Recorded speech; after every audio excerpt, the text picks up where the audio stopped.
Don't start. Okay, now start. Right. The LGBTQ community has faced many versions of injustice. In the past, and even still today, we are told that because we are homosexual that we must be mentally ill. So they send us to be fixed. What'd you say? They have arrested us in places of recreation, on the street, and even in our own homes. We were hunted down during the Holocaust and World War II, and now in today's world, we were on the brink of being able to marry the ones that we loved, only for it to be ripped from our hands by large corporations and churches. We have been persuaded that because we are sick, that we must be cured in order to be a normal, productive person in society. That in order to go to heaven, we must endure these damaging treatments to fix something that was never broken to begin with. But even through all of this, the biggest injustice we have ever faced is the loss of an innocent life. Justin Auberg, Anoka, Minnesota, 15 years old. Billy Lucas, Greensburg, Indiana, 15 years old. Asher Brown, Harris, Texas, 13 years old. Seth Walsh, Tehachapi, California, 13 years old. Tyler Clementi, Ridgewood, New Jersey, 18 years old. And Raymond Chase, Providence, Rhode Island, 19 years old. These 6 young men were some of the most recent suicides caused by hate and intolerance that were made public. Many more are still to follow. Countless teenagers and adults have attempted to or have succeeded in taking their own lives because instead of being embraced in open arms and being told that everything is okay and that they are still loved and that nothing will ever change that love, instead they are told that they are sick, that they are broken, and that they must be fixed. They must be cured of this disgusting disease. They have been told that they are impure, an abomination, a disgrace to the family, leading some to end their own life because of the rejection they face by their families and their church.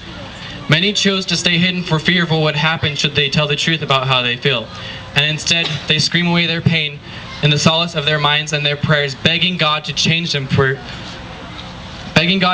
while they sit in those pews listening to their church leaders and their parents tell them how disgusting and immoral they are. But unknown to them, the words that they preach are being directed at their children and to their friends. Many of us know the words of Mary Griffith, who said these words eight months after her son Bobby committed suicide. There are children, like Bobby, sitting in our congregations. Unknown to you, they will be listening to your amens as they silently cry out to God in their hearts. Their cries will go unnoticed, for they cannot be heard above your amens. Your fear and ignorance of the word gay will soon silence their cries. Before you echo amen in your home or place of worship, think and remember, a child is listening. It is a great shame that her words too went unnoticed, along with the silent cries of countless LGBTQ people.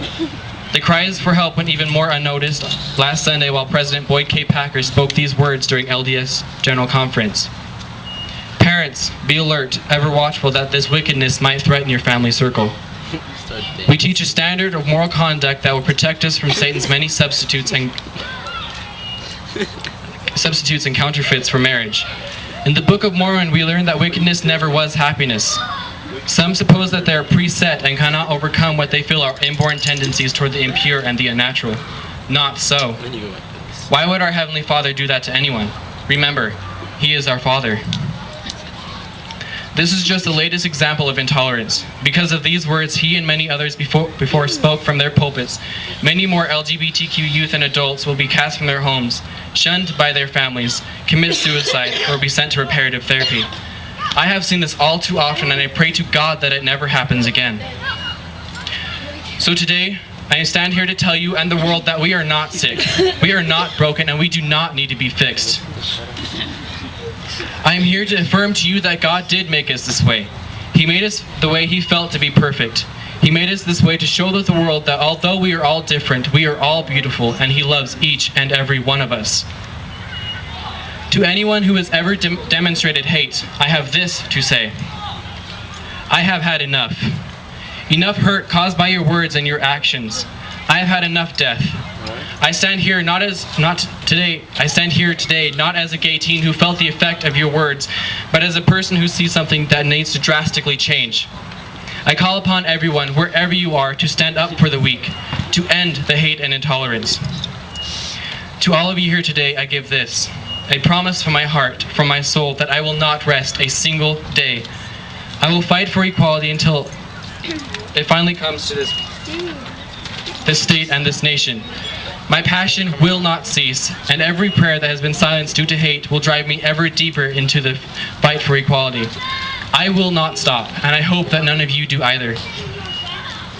And finally, to that boy or girl, wherever you are, I want to say this. I want to tell you that there is hope. There is love. Suicide is never the answer, so I beg you, please do believe me when I say that you are a beautiful person and that God does love you. God made you perfect the way you are, and He loves you. There are people that you can talk to. There are people that will protect you.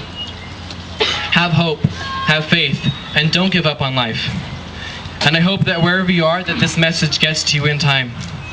And although I may not know who or where you are, although I have never seen your face or heard you laugh, and even though I have never seen you smile on a particularly beautiful day, I want you to know that I love you with all of my heart, and I will fight for you. I will be your David standing up to Goliath, and I will always remain at your side even after the fight is over. This I promise. Mahatma Gandhi once said these words, "A small body of determined spirits fired by their unquenchable faith in their mission can change the course of history." I firmly believe in these words. It is time for each and every one of us to stand up and be a driving force in changing our history. No longer can we sit and watch as the unspeakable happens. It is time for change, not only in the voting booth, but in your daily lives as well. It is time to stand together. It is time to end this pain.